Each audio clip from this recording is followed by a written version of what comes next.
Welcome to Matti Makes. I'm Crystal, and today we're going to clean a drum carder. Now, this is my brother drum carder. It is standard size, 72 teeth per inch, and just a real basic hand crank style model. Now, how we're going to clean this will work with most drum carders. If you have an electrical one, please unplug it, because you don't want to have any issues as far as that's concerned. So let's get started with a few things we need in order to clean our drum carder. Old school dog brush works really well. And then I have this, which is also a dog brush, but it's really good to clean out the tines of the other brush. I have a handheld vacuum cleaner, cordless, and then I have this brush, which works really good for cleaning out the wooden pieces. And this, I believe, from a hardware store for hanging wallpaper. So it's a smear out for wallpaper paste, but any brush will work.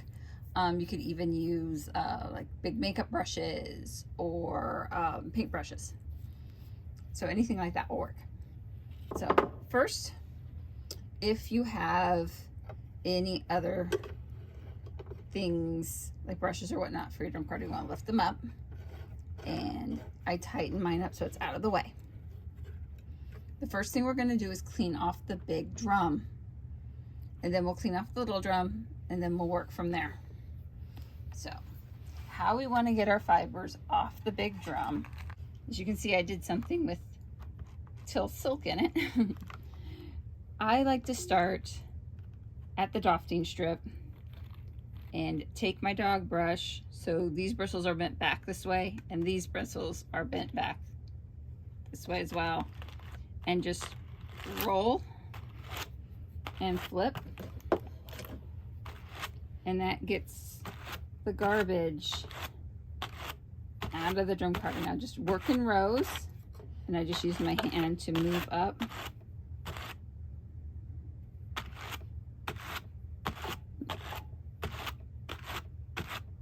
Right there, see? Got so much stuff out of it. And this is where I use this little metal dog comb brush to get those bits out. If you feel that you want to spin those again, just throw them back in. Or you can just throw them out, your choice. You can see, I need to go back to the line. Keep working your way over. If you were working with dark fibers, you'd be able to see them a lot easier pulling free. But you can see how much I'm getting out. One of the last things I did was what I call a leftover bat. All the little bits that were left over from other projects went in here. And since I just did like white alpaca before that, it's a lot of white alpaca, and they're very fine. Get caught in the worst spots. So you see all this is coming off. A lot of this is alpaca. Just scrape it free. And continue working your way in rows. A little at a time. And it does take a while, but it is so worth it when you go to do like dark browns and you don't have white alpaca shooting up through your dark brown fibers. Some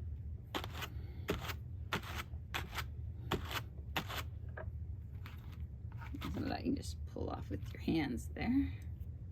And you might need to work your way around there a couple times.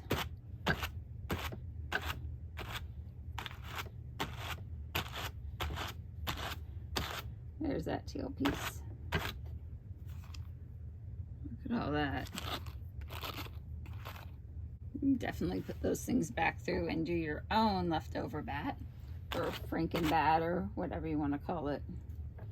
Now you want to look at the drum from this perspective and try to get the light behind it, and it will show you if you're if you missed anything. Let's see if I can actually show you. If you get this way, you can see some fibers up on here.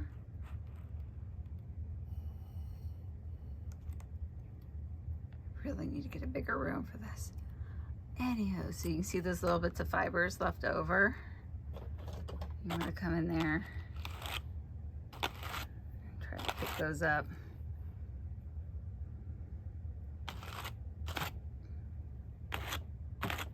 Without both hands, it's really hard. Get in. And get those all off the best you can. Alrighty, let's do the little drum. So we moved over here so you can see the liquor in drum. This is a drum that takes the fiber and pulls it up onto the big drum. So we're going to use the crank and move it around. Now keep in mind when you're working with this drum that if you have longer pieces that kick up and then you rotate it around, they will get stuck back on the big drum. So keep that in mind as you're working around, to not have things go all over the place. I'm starting right in around this dofting strip here.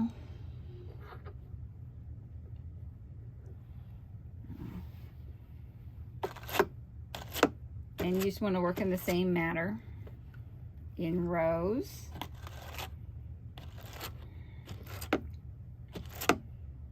And work slowly. It's not a race.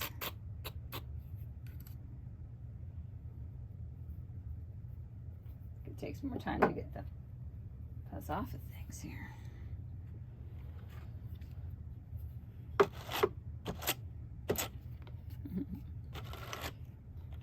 Oh, that teal silk, that does get everywhere.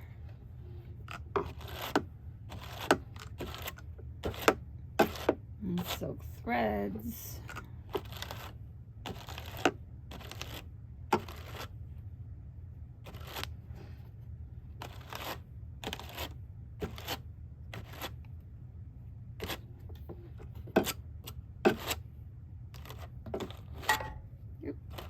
Sorry.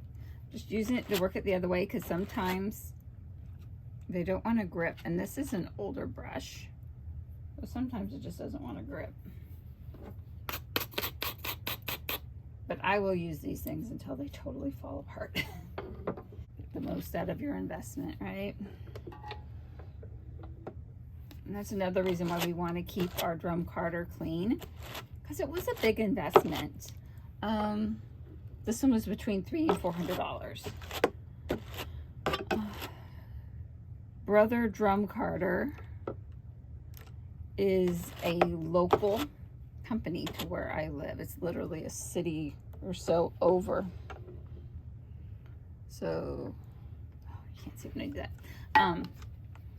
Like I said, it's a city or two over. It's Silverton, Oregon. And it's really nice to know that I can get things local, even though I still have them shipped in. I don't think they have a storefront. And I'll drop the links below if you're interested in Drum Carder, or in Brother Drum Carder. It's just the first one I got, and I really do love it. And I did a lot of research on drum carders and the cost per what you get, and this really was a good investment. It was one of the lower cost drum carders I could find on the market for the size that it was and the quality. Okay, so now that you have both your drums cleaned out, you want to see to your bases. As you can tell, there's a lot of goobers on this base. So we want to clean it out. So you can just take your garbage can, put it up to the edge. Garbage can on the edge here. And take your brush and just clean it out. That will get a lot of it out.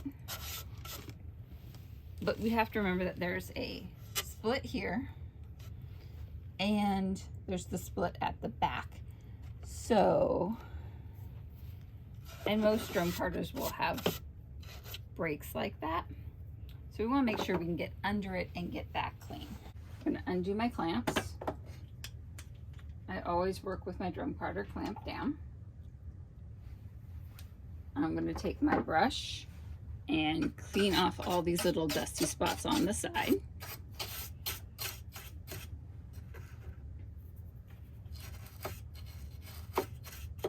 these bolts go all the way through and it's hollow on the side here, so you want to make sure you get in there. Don't use a brush you really care about because you will warp it out. You know, that being said, I've been using this one for like 4 or 5 years and it's fine. Okay. Now, I'll show you what it looks like down here.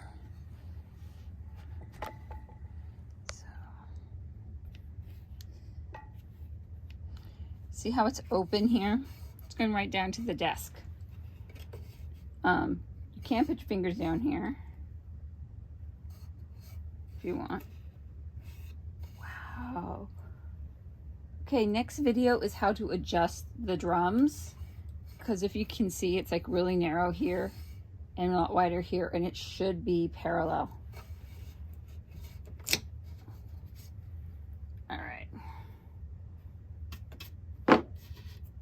Just a foam feet. Okay, so we're gonna just adjust him over.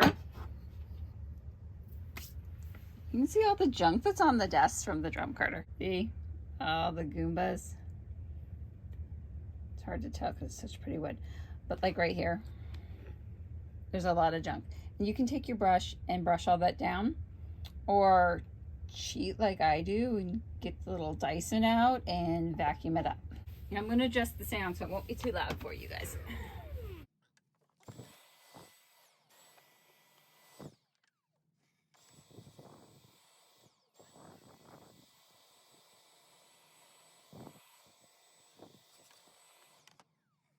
Alrighty. Now you can also take the vacuum to the drum if you have a lot of flyaways and whatnot, things that'll be easily sucked out. Other than that, we have a clean drum carter that is ready to go. All right, I'll see you next time when we learn how to adjust the drum carter and get it all parallel. All right, see y'all later.